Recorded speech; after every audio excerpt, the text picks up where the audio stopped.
салааднаас ч бага калоритой хоол орлуулагч уургийн ундаа TechFit Monster.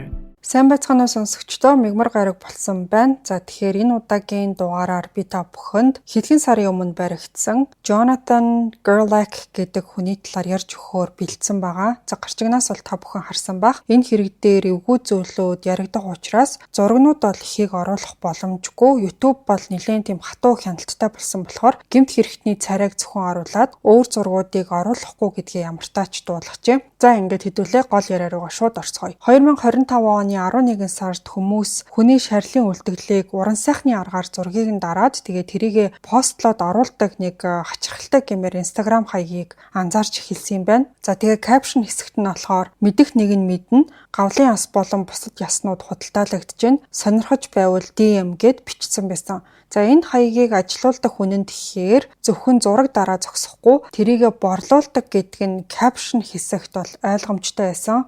За мэдэх нэг нь мэдэндээ гэсэн өгүүлбэр өөрөө айгүй тийм хачирхалтай байсан. За тэгэхээр урд нь одоо зардаг байсан юм уу? Тэрнээс нь хүмүүс бас авж ийсэн юм уу? Анх удаа одоо сошиал орчинд эл тодор зургийг нь тавьж байгаа болохоос биш, урдны түүх гэж энэ хүнд байсан уу гэх мэт олон асуултууд одоо гарч ирсэн. За тэгээд 25 оны сүүлээр гарал үүсэл нь тодорхойгүй нэг видео бол сошиал орчинд тарж эхэлсэн. За тухайн бичлэг дээр бол цогцсоор дүүрсэн байшингийн дүр зураг харагддаг. Тэгснээ удаагүй нөгөө Instagram аккаунт бас хэн анх постлсон гэдг нь мэдэгдэхгүй видеонууд нь интернет орчноос бол тэр чигтээ устгагдаж алга болсон. Тэглээгээд бол зарим сониуч хүмүүс энэ зүйлүүдийг баримтжуулж одоо хадгалж үлдээж чадсан байдаг. За 2025 оны 11 сарын 7-ны үдээс өмнө 11 цаг 29 минутанд Yedeni цагдаагийн хилцс рүү нэг дуудлага ирсэн юм байна. Тэгээ байршил нь болохоор Mount Moriah гэдэг оршуулгын газар байсан. За очиход бол ерөнхийдөө нөхцөл байдал нь эвгүй байдалтай байсан билээ. За бетон блок бас цементээр битүүмжлэгдсэн байсан хантрын гэр бүлийн бунхныг хүчээр онгойлгосон байсан. За доторх гантик шал нь эвдрээд газрын түвшнээс бараг 3 м орчим гүнд байсан булчнууд бол ил гарсан байсан. За нуранган дундаас мөрдөгчд бол Brian гэсэн нэрийг олон удаа сэлсэн тийм автиркийг олсон билээ. Бас бунхны дотор нь олс байсан. Тэр нь бол доор хонгорхоо булш руу буухад ашигласан гэмээр бол харагдчихсан. За тухайн булчнуудын нэг нь бол 1869 онд нас барсан өсвөр насны охин Martha Hunter гэдэг охиных байсан. Түүний шарил байрлаж исэн гантик одоо хавтанг бол хүчээр эвдсэн байсан. Охины шарил бас өмсөжсэн хувцас нь алга болсон байсан. Цагдаа нар бол Brian гэж хэн болох, за бас яагаад хэн нэгэн одоо 100 гаруй жилийн өмнө оршуулсан хүүхдийн шарилыг хулгайлах болсон шалтгааныг тогтоож амжаагүй байхад дахиад оршуулгын газар руу дуудагдсан юм байна. 2025 оны 11 сарын 29-нд цагдаа нар Jonathan Pritchard-ийн гэр бүлийн бунхан руу очисон. Дотор нь байсан 9 булчны 5-ыг нь бол тонцсон.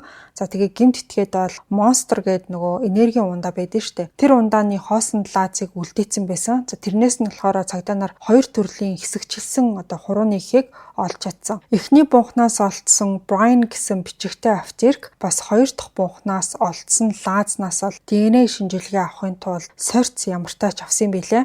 За ийм зүйл хийгээд яваад байгаа хүн тонож дээрэмдэх ажлаа цаашаад үргэлжлүүлж амиа алдсан хүний насыг нь хамаарахгүйгээр шарилын үлдэгдлийг авахын тулд хамаа замбраагүй ухчихсан гэдэг нь бол тодорхой харагдчихсан. За гэхдээ тэр бол аль хэдийнэ алдаа гаргаад эхэлчихсэн байсан. За энэ тэндгүү уул мөрөө үлдээгээд цагдаа нарын хувьд энэ нь мэдээж ашигтай зүйл болж хувирсан. За ингэж байж байгаад цагдаа нар дахиад нэг дуудлага хүлээж авсан юм байна. 2025 оны 11 сарын 6-нд Mount Moriah-гаас 160 км-ийн зайд байрлах нэг оршуулгын газараас 2 шарилны үлдэгдэл тонуулсан гэсэн дуудлага байсан. За энэ нь бол гэхдээ бүр хэдэн 7 хоногийн өмнө болсон дэрмийн хэрэг байсан. 1981 онд нас барсан 83 настай Mary бас тэр жил нас барсан 53 настай Leo Terrence гэдэг хүмүүсийн шарил байсан. Тэр газараас нь бол 2 тамхины иш, 2 energy drinkний одоо лаз олдсон.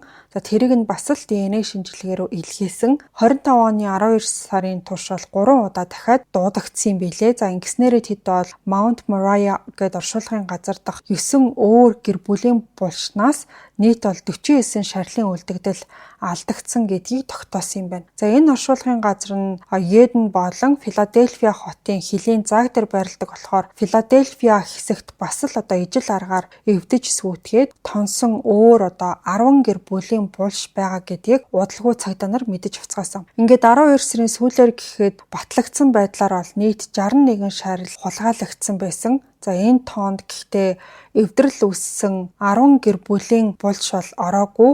За тэр болгоноос яг хэдэн шарил алдагдсан гэдэг нь тодорхойгүй хэвээр үлдсэн. Мөрдөгчд бол ижил төрлийн уул мөрүүд дахин давтагдж байгаа гэдгийг анзаараад тамхины иш, за хоосон ундааны лааз бас дор хаяж 2 бунхан дотроос босоогоор нь налуулж тавьсан эвдэрхийн модон тавцангуудыг олсон юм байна. Тэрийг нь болохоор газар доорх булш руу орж гарахын тулд ашигласан байхаа гэж үзсэн. Ер нь бол зүгээр бодоод үзэхэд хүн яагаад ийм хүнд хэцүү, нэр төргүй, нас барагсдыг доромжилсон, хүндэтгэлгүй хандсан, хэний ч санаанд орохооргүй чигшүүртэй ажлыг хийгээд яваад байгааг цагдаа нар бол ерөөсөө ингээд ойлгохгүй байсан. Яг юунд ашиглахын тулд тэгж шарлыг гаргаж ирж байгаа гэдэг нь их сонирн байсан. Амиа алдагсдын ар гэрийн гишүүн болох Барбара Мартин гэдэг эмэгтэй хэлэхдээ нас барсан хүмүүсийн хүсэлтийг хүндэтгэж тэднийг тайван байлгах нь бидний хийж чадах хамгийн сүүлчийн зүйл. Гэхдээ хэн нэгэн яагаад ийм зүйл хийж байгааг би ерөөсөө ойлгохгүй байна гэж ярьсан байсан. 1855 онд байгуулагдсан Mount Moriah гэдэг оршуулгын газар нь олон жилийн турш Филадельфия хотын янз бүрийн хүмүүсийн хамгийн эцсийн амар амгалан нойрсох газар нь байсаар ирсэн.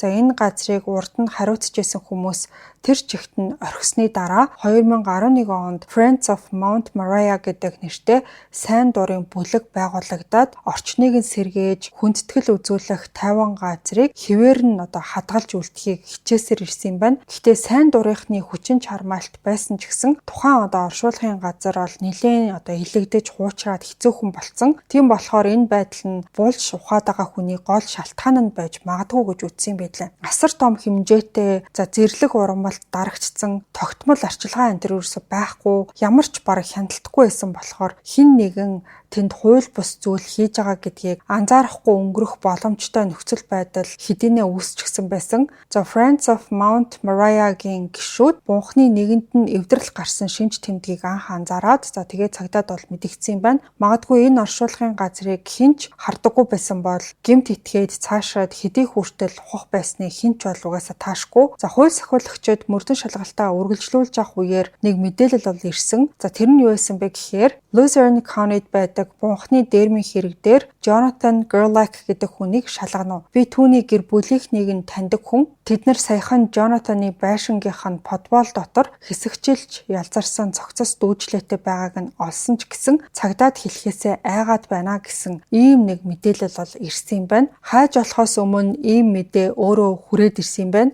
За тийм болохоор цагдаа нар энэ асуудал дээр маш нухацтай хандаж шууд шалгаж эхэлсэн. За баримтуудаас харахад бол Jonathan Gerlach гэдэг хүн нь 2025 оны 11 сарын 6-нд барилгын материал зардаг дэлгүүрээс багаж хулгайлсан хэрэгт буруутгагдсан тийм хүн байсан. За тэгээд юу хулгайлсан байсан гэдгийг нь харсан чинь тухандаа зүүдэг тийм гэрэл байгаад байдсан шүү дээ. Тийм юм. За тэгээд цэнгэлдэг лед гэрэл, алх болон дрелний хошуу, дунд хэмжээтэй ажлын бэлээ, металл зүсгч гэсэн $167 эд зүйлүүд хулгайлсан болох нь тогтоогдсон. Тэр дэлгүүр рүү очихоосоо өмнө өөр бас бус зүйлүүдэд $250 төлсөн гэдгийг нь бас тэмдэглэжсэн байсан. За шүүхийн баримтууд дээр бол түүний мөнгө төлөөгүй авч явсан зүйлүүд нь ихэвчлэн бол дээрмийн хэрэгтэй холбоотой багжууд байсан гэдгийг онцолж бол бичсэн байсан. Тэгэхээр тэр багжуудыг хулгайлчих юм бол өөрийгөө илэрхгүй гэж бодсон байх магадлалтай ч гэсэн за нөгөө талаараа бол энэ асуудлаас болж улам их анхаарал татаж сэжиг төрүүлсэн. За тэгээд нөгөө цагдаад мэдээлэл өгсөн хүн бол мөрдөгчдөд Jonathan-ы Instagram хаягийг нь ч гэсэн хэлж өгсөн юм байлээ. За тийм болохоор тухайн аккаунтыг нь шууд шалгаж үзээд нөхцөл байдал эвгүй тал руугаа аль хэдийнэ хазаасан гэдгийг бол шууд ойлгосон. За тухайн аккаунт дээрх 147 постны зөвхөн 2 постн дээр л Jonathan Gerlach гэдэг хүн бол өөрийнхөө царайг ил гаргаж постлсон байсан. Харин бусад бүх зураг нь хүн болон амьтны шарлийн үлдэгдлүүд байсан байна. Хамгийн сүүлд постлогдсон пост нь 2026 оны 1 сарын 5-нд оруулсан зураг байсан. За тэгчээд caption хэсэг дээрээ мэдэх нэг нь мэднэ. Гавлын яс, хүний яснууд худалдан сонирхол DM бичээрэй гэснээ доор нь хурууга заасан эможи оруулаад миний хувийн цуглуулгаас гэд бичсэн байсан. За тэрнээс өмнөх 2024 оны 10 сарын 1-ний постн дээрээ ердөө ганц л үг бичсэн. За тэр нь болохоор зарагдсан гэсэн байсан. Цагдаа нар мэдээж тухайн хаягийг илүү наривчлан шалгаж эхэлсэн чинь хамгийн аимшигтай постнуудын зарим нь хүүхдийн шарилтай холбоотой байж болзошгүй гэдгийг олж мэдсэн. Нэг постныхоо доор Jonathan Gerlach бол ингэж бичсэн байсан. Энэ бяцхан эрхэм дөнгөж 3 эсвэл 4 настай. Саяхан би өөрийн хамгаалалтандаа авсан. Би түүнийг хүндэтгэн хадгалж цаашид хамгаалах болно. Энэ миний хувийн цуглуулганд багтаж хамгийн дээд хүндэтгэлтэйгээр хадгалагдана гэсэн байсан. Гэхдээ тухайн хүүхэд нь хэн байсан, шарил нь хаанаас ирсэн талаар өөр ямар ч тайлбар байгаагүй. Jonathan Gerlach зарим шарилыг хувийн цуглуулгандаа хадгалдаг гэж хэлсэн ч заримыг нь зардаг байсан гэх мэдээлэл байдаг.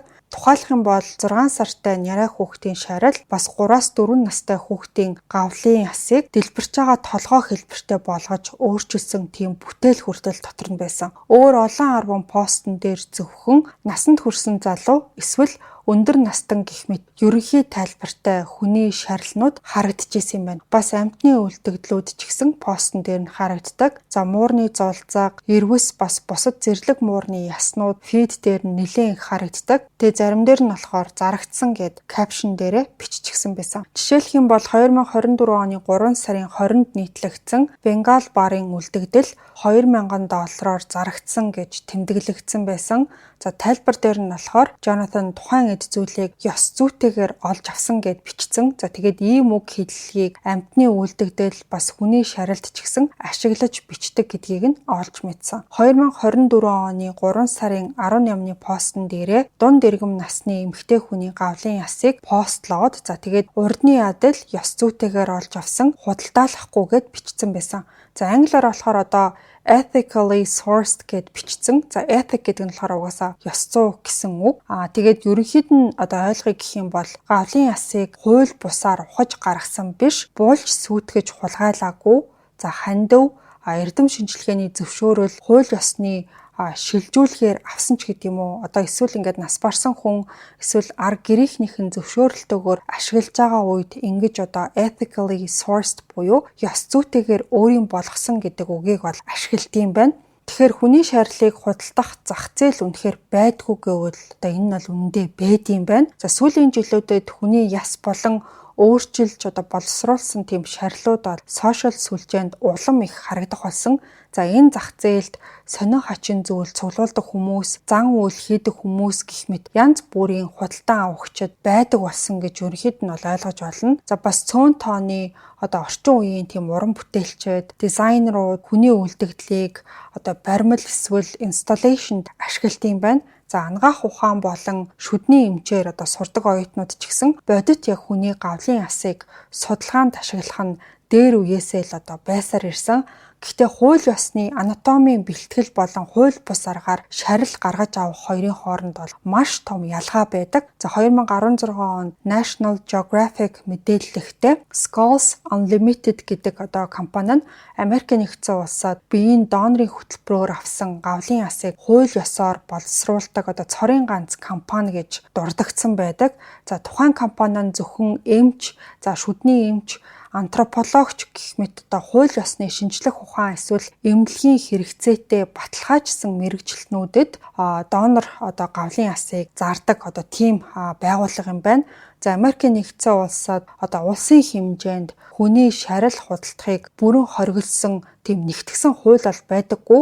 За зөвхөн зарим мужуудад болон одоо Америкийн уугуул иргэдийн шарилд бол маш хатуу хамгаалалт үйлчилдэг. За бусдаар бол одоо хүний гавлын ясыг худалдаж авах эсвэл зарах үед ерөнхийдөө тусгай тийм зөвшөөрөл шаардагддаггүй гэж ойлгож болох юм байна. Тэгэхээр хүний үлдэгдлийг эзэмших, худалдаалах нь өөрөө хууль бус биш гэж үздэг. За харин хамгийн гол асуудал нь юу вэ гэхээр тухайн үлдэгдлүүдийг анх одоо яаж олж авсан бэ гэдэг асуудал байдаг. Буулш ухаж дээрэмдэх гэдэг нь шин зүйл байхаа аль хэдийн олбойлсон. За олон зууны туршвал хүмүүс нас барсан хүмүүстэй хамт булшинд орсон үнэт зүйлсийг хулгайлахын тулд одоо булшиг ухдаг байсан. За харин цогцсыг тэр чигт нь гаргаж авах гэдэг нь орчин үеийн ангаах ухаан хөгжсөнтэй одоо холбоотойгоор илүү тодорхой тийм нөхцөлтэй болсон байгаа. 18 дугаар зууны сүүл үе гэхэд ангаахын сургалт хөгжиж, ангаахын сургуулиуд бол олширсноор задлан шинжилгээнд ашиглах хууль ёсны цогцсны тийм хомсдол бол үүсч эхэлсэн. За энэс нь болоод resurrectionists гэдэг хүмүүс бол гарч ирсэн. За энийг нь бол та бүхэнд тайлбарлаад өгье.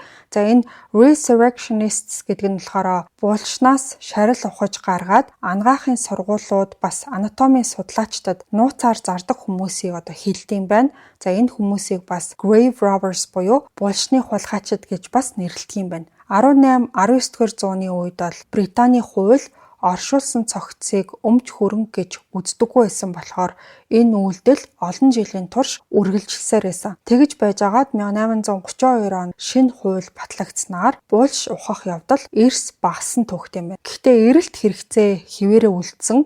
За цаг хугацаа өнгөрөх тусмаа барууны анагаах ухааны сургалтанд ашиглагдах хүний ясны гол нийлүүлэгч нь энэтхэг ус болж хувирсан.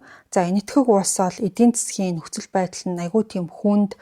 За тэгээд ч оршуулгыг тэр болгон хүмүүс хийж чаддаггүй байсантай холбоотой гэж үздэг. За ийм төрлийн бусармаг гэж хэлж болохоор худалдаа 1985 онд 1500 гаруй хүүхдийн арга яс зарагдчихсэн гэсэн хэрэг илэрсний дараачаас дууссан түүхтэй байна. За энээс нь болоод энэтхэг улсаад хүний шарилын үлдэгдэл экспортлохыг бүр мөсөн хоригдсон. Тэгэхээр одоо зах зээл дээр зарагдж байгаа олон үлдэгдлүүд анх донорын анатомийн сорьц байсан ч гэсэн хүний ясны шинэ эрэлт хэрэгцээ нэмэгдэхийн хэрээр буулж тонож дээрэмдэх асуудлууд дахиад сэргсэн гэж хэлж болно. За тэгээд тодорхой хууль энэ төр яг хэрэгждэггүй болохоор хүний үлдэгдлийг бараг хинч худалдаж боолдог. Тэгэхээр яг юу нь ёс зүйтэй олж авсан болохыг тогтооход бол маш хэцүү байдаг. Гэтэ ялгах арга бол байд юм байна.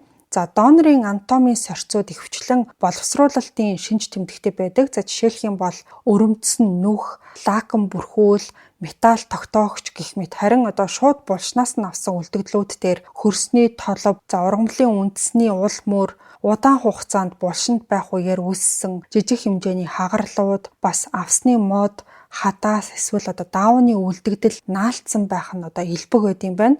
За энэ шинж тэмдэг бол тус бүртээ хангалттай нотлохоо биш ч гэсэн бүхлээр нь ингээд харахад бол судалгаанд зориулсан хууль ёсоор бэлтгэсэн үлдэгдлүү эсвэл хууль бусаар булчнаас нь гаргасан зүйлүү гэдгийг ялгахад тусалдаг юм байна. Жишээлх юм бол Jonathan Gerlach гэдэг хүний 2025 оны 7 сарын 22-ны постн дээр тэр бол хүний гавлын асны зургийг постлоод хамарны үс, хүзүүний хэсгийн үс, нүүрний үс, хөмсөг, сормус гэх мэт маш тийм нарийн ширхэгтэй үснүүд нь хүртэл хിവэрэ байгаа гэдгийг онцолж бичсэн байсан. Бас 2025 оны 8 сарын 22-ны өөр нэг постн дээр нүдний ухар хайд нь нүдний үлдэгдэл хിവэрэ байгаа. Тийм гавлын яс бас үс тэгээд газарт булсан байсан нь илт мэдэгдэхээр ялзарлын шинж тэмдгүүд тодорхой харагдчихсэн. Харин яг эсрэгээрээ түрүүний дурдгдсан Skulls Unlimited гэдэг компани хууль ёсны дагуу олж авсан гавлын яснууд нь цэвэрхэн гадаргуутай, эмнэлгийн зориулалтаар тодорхой хэмжээнд бэлтгэгдсэн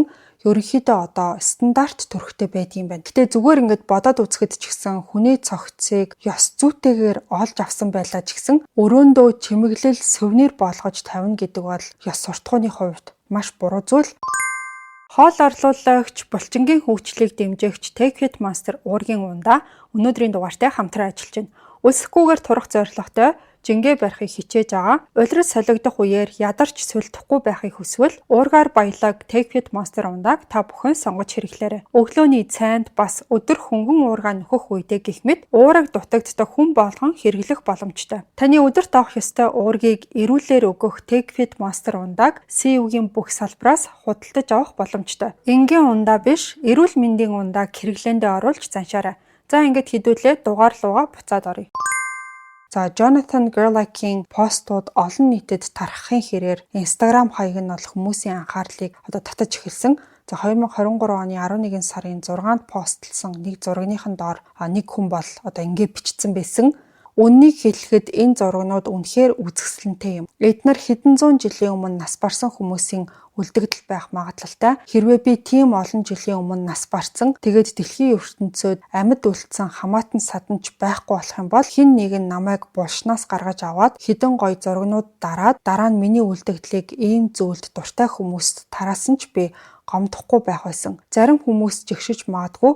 Гэхдээ интернет орчинд хүний яс зардаг өөр хүмүүс ч гэсэн байдгаа гэд биччихсэн байсан. За энэ коммент бол тодорхой нэг маргааныг хүндсэн гэдэг нь бол үнэн.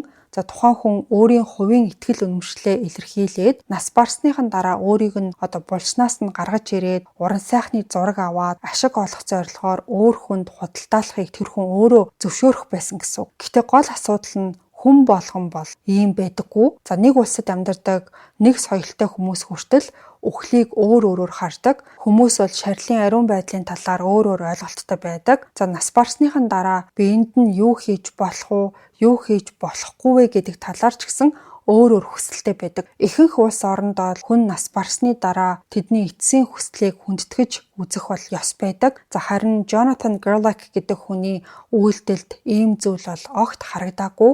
Амьд төрөл төрөсд нь үлдээгүй байсан ч зарахын тулд булчнаас нь гаргаж болно гэсэн аимшигтай бас тийм утгагүй үндэслэл бол байх ёсгүй. За гэхдээ онлайн орчинд бол Jonathan Gerlach-ийг өмөрсөн маш олон хүн байсан нь үнэхээр гайхмаар, зарим нь бүр түүний хийсэн зүйл тийм ч аимшигтай бишээ гэж хүртэл бичсэн байсан. Цагдаа нар мөрдөн шалгалт хийж авах үеэр хүртэл Jonathan Gerlach бол эрх чөлөөтэй нас барагчдын шарлыг ухаж гутаанд оромжилсан ажлаа хийсээрээсэн. За яг тэр Jonathan-ы талаар мэдээлэл авсан өдрөө мөрдөгчд болохоор хаашаа явж байгааг нь тагнаж эхэлсэн юм билээ. 2025 оны 12 сарын 23-нд цагдаагийн хэлтээс Jonathan-ы Toyota RAV4 машины улсын дугаарыг хянах систем дээр шалгаж үзсэн. За тэгсэн чинь 11 сарын 2-оос 12 сарын 17-ны хооронд яг шарлууд хулгайлагдсан хугацаанд бол түүний машин цогцос алдагдсан газруудын ойролцоо бас оршуулгын газар дотор дор хаяж 5 удаа орж гарсан гэдгийг нь бол олж тогтоосон. Гар утасны байршлын мэдээллүүд нь ч гэсэн яг тухайн байршилд байсан гэдгийг нь зааж исэн. Тэрнээс гадна 25 оны 12 сарын 23-нд Mount Moriah оршуулгын газарт эргүүл хийж исэн нэг цагдаа тухайн оршуулгын газар дотор мөчрөөр нуусан байдалтай байрлуулсан RAV4-ыг олж харсан юм байна. За зориуд ингээд нуухын тулд тэгж байрлуулсан гэж үзсэн. За машин дотор нь хүн байгаагүй ч гэсэн урд суудал дээр нь олон тооны энергийн ундааны лаз харагдчихсэн юм байна. За тэгээ тухайн оройноо цагдаа нар бол Jonathan-ы Ephrata'д байдаг гэрт нь явж очиход гэрийнх нь гадаа яг тухайн машинд байж исэн. 2026 оны 1 сарын 6-нд Mount Moriah орчимд эргүүл хийж исэн мөрдөгчд Jonathan Gerlach-ийн Toyota-г дахиад олж харсан. Тэгээ машиных нь нарын суудал дээр хүний гавлын яс бас бусад яснууд байсан гэж цагдаа нар мэдээлсэн. За удалгүй тэгээд Jonathan-ыг машин руугаа ирж байгааг нь харсан юм байна. За тэр бол гартаа лом тэгээ хүүхдийн занданшуулсан үлдэгдэл хийсэн тийм тааран уут барьсан явж байсан. За энэ үеэр бол түүнийг баривчилсан юм байна. За тэгээ тухайн өдрөө түүний гэрт нь бол нэгжлэг хийгээд дотроос нь бол 100 гаруй хүний гавлын яс, олон тооны хүний биеийн урт яснууд, занданшуулсан хүний гар хөл, бас ялзрал явагдаж байгаа 2 хүний их бие болон бусад олон төрлийн арга ясны үлдэгдлүүдийг олсон гэдгийг мэдгдсэн. За хууль сахиулагчдын мэдээлснээр Jonathan бол ойролцоогоор 30 хүний шарлыг хулгайлсан гэдгээ өөрөө хүлээн зөвшөөрөөд булч руу яаж ордог байсан талаараа тайлбарлаж ярьсан юм байна. 2026 оны 1 сарын 7-нд дүүргийн прокурор Tanner Bruce гэж хүн бол энэ хэргийн талаар хийсэн хэвлэлийн баг хурлын үеэр энэ хэрэг бол үнэхээр шууд утгаараа аимшигтай зүйл. Энэ хэрэгээс болж цочирдож шаналж байгаа бас олдсон шарлууд өөрсдийнх нь хайртай хүн эсвэл хүүхэд нь мөн гэдгийг мэдхийг хүсэж байгаа хүмүүсийн өмнөөс эмгэнэж байна. Яагаад гэхээр түүний цуглуулсан үлдэгдлүүд донд хэдхэн сартай яриа хүүхдүүдийн шарил байсан гэж бид үзэж байна гэж ярьсан байсан. Харин цагдаагийн даргын зүгээс хэлэхдээ 30 жилийн турш ажиллахдаа магадгүй би энийг амьдралдаа харсан хамгийн аимшигтай хэрэг гэж хэлэх бах. Бас дүүргийн прокурорын хэлсэнчлэн бид бүгд хайртай хүмүүсээ алддаг. Амгалан нойрс гэдэг бол үнэхээр амар амгалан байгаасай гэсэн шууд утгатай. Харин энэ хэрэг үнэхээр хүний зүрхийг эмтлэхээр хэрэг байлаа. Ялангуяа түүний хэлсэнчлэн нярай хүүхдийн үлдэгдлийг харахад би өөрөө хүүхэд ач зээтэй хүн. Тиймээс үнэхээр аимшигтай зүйл байсан гэж ярьсан байсан. За эцэст нь бол Jonathan Gerlach-т нийт 489 эрүүгийн зүйл ангиар хэрэг үүсгээд энэнд нь болохоор 100 удаагийн шарил гутаанд оромжилсан хэрэг бол багтж байгаа юм байлээ. За дээр нь нэмээд бол хулгай, орон байр эвдэлж нэвтэрсэн, хүндэтгэлтэй дурсгалт зүйлсийг санаатаагаар сүтгсэн, хууль бусаар нэвтэрсэн, эд хөрөнгө сүтгсэн, хулгайн эд зүйл хадгалсан, түүхэн оршуулгын газрыг гутаан доромжилсан гэх мэт олон хэрэгт буруутгаж байгаа юм билээ. За түүнийг бол Delaware мужийн 20 ангид $1 сая барьцаатаагаар саатуулж, урьдчилсан шүүх хурал нь 1 сарын 20-нд болохоор товлогдсон юм байна. Бас нөгөө сүйтгэгдсэн бунхны нэгээс олдсон аптекерн дээр Brian гэсэн нэрийг сэлсэн байсан гэдээ урд нь бол би ярьж байсан. За тэр хүний талаар ямар нэг мэдээлэл ерөөсөө олдоогүй, ямар учиртай хүн болох талаар мэдэж чадаагүй гэсэн үг. 2026 оны 1 сарын байдлаар хууль сахиулагч Jonathan Gerlach-ийг өөр хэн нэгэнтэй хамтарч үйлдсэн гэж үзэхгүй байгаа гэдгийг мэдэгдээд өөр хүнтэй холбоотой баривчлах зөвшөөрөл хараахан гаргаагүй байгаа гэж ярьсан байсан. Ингээд энэ хэрэг бол зөвхөн ял шийтгэл шүүх хурлын тухай асуудал биш, илүү гүн гүнзгий асуултыг хүмүүст бол үлдээсэн. За үхэл гэдэг зүйл бол амьдралын салшгүй нэг хэсэг байдаг. Шарил болгоны цаана нэгэн цагт амьдарч исэн, сонголт хийж исэн, өөрийн биеэ газар шороонд хайртай хүмүүстэй эсвэл зарим тохиолдолд шинжлэх ухаанд даатгсан тийм хүмүүс байсан. Нөхцөл байдал ерөнхийдөө ямар байлаа ч гэсэн тайван нойрсож байгаа хүний үлдэгдлийг сувнир эсвэл ашиг олох хэрэгсэл болгож цуглуулах ёсгүй. За энэ бол хүний ёсноос гажуудсан үзэгдэл. За энд бол зөвхөн нас барсан хүмүүс биш, харин тэдний эцсийн хүслийг хүндэтгэн гэж итгэжсэн амьд хүмүүс ч гэсэн давхар хохирсон юм нэг хэрэг байна. За Jonathan Gerlach-ийн эцсийн шүүх хурал хараахан болоогүй байгаа. Гэхдээ бүхэл бүтэн ингээд 489 эрүүгийн зүйл ангаар хэрэг үүсгэсэн гэхээр энэ хүн лав шоронгоос эрх чөлөөтэй гарах ямар ч боломжгүй гэж бол би бодож байна. За ийм олон зүйл ангаар яллуулж исэн гэмт хэрэгтэй урд нь би бол сонсож байгаагүй болохоор шүүх хурал нь хэдэн жилийн дараа ч гэсэн болох магадлалтай. Зүгээр хамгийн наандаж ингээд бодоод үзэхэд хин гэдэг хүний шарилыг ухсан, за тухайн шарилнаас ямар хэсгүүдийг нь цааш нь зарсан, ар гэрээхн нь байдаг бол тухайн хүмүүс учирсан сэтгэл санааны хохирлыг яаж барагдуулах уу, бас шарилыг буцааж яаж оршуулах уу, аль үлдэгдэл нь хин гэдэг хүнийх үү гэдгийг таних гэх мэтчлэн маш олон процесс бол энэ дээр яригдах бас хэрэгжих шаардлагатай байх. Шарилнууд донд 200 жилийн өмнө нас барсан хүний үлдэгдэл, бас хэдхэн жилийн өмнө амиа алдсан хүүхдийн цогцос хүртэл байсан гэсэн мэдээлэлээ. Тэгэхээр тэр болгоныг ДНХ-ээр таних илрүүлэх, ар гэрээхэнтэй нь холбогдож аль бие усны мэдээлэл өгөх гэд маш их ажлууд хийгдэх ёстой болсон гэсэн үг. Тэгэхээр Jonathan Gerlach гэдэг хүнийг барьлаа гэд энэ хэрэг бол шийдэгдсэн гэсэн үг огтосоо биш. Магадгүй энэ асуудлаас болж тодорхой хууль эрх зүйн өөрчлөлтийн шинжилэлт хийгдэх шаардлагатай гэдгийг албаныхан бас анзаарсан байх гэж бодож байна. Тэрнээс гадна хамгийн сонин санагдсан юм нь юу байсан гэхээр энэ хүн ингээд буруу зүйл хийж байгаа гэдгийг мэдсээр ээжэж сошиал орчинд ингээд ил тоод тэгээ шарил ухах үеэрээ эд мөрийн баримтууд үлдээгээд уусан ундааныхаа лазыг бас нөгөө тамхины ишинтрээ үлдээгээд яваад исэн гэдэг нь айгүй сонин санагдсан. Баригдахгүй гэж бодсон бол тэгэж үлдээхгүй баймаар юм. Бас сошиал ингээд сүлжээнд тэгэж хамаг юмаа дэлгэж харуулж ийсэн бичлэг бас аккаунт энтрээ дараа нь устгацсан гэхээр баригдахгүй гэж бодсон ч юм шиг. За ямар ч байсан ийм нэг хүний ёсноос гажууд үйлдэл хийгээд хэдэн мянган хүнд хохирол очруулаад хэдэн сая хүмүүсийг шоконд оруулсан ийм нэг гэмт хэрэг байлаа. За ингээд энэ удаагийн дугаар маань энэ хүрээд өндөрлөх боллоо. Дугаарыг маань Take With Monster уургийн ундаа ивент итгэсэн байгаа. Та бүхэн CEO-гийн бүх салбараас худалдаж авах боломжтой. Энгийн ундаа биш, эрүүл мэндийн ундааг хэрэглээндээ оруулж заншаарай. Дугаараа дуустал сонссон нийт сонсогчдод баярлалаа. Хэдүүлээ энэ 4 дахь өдөр нэмэлт дугаараар эргээд олцъя.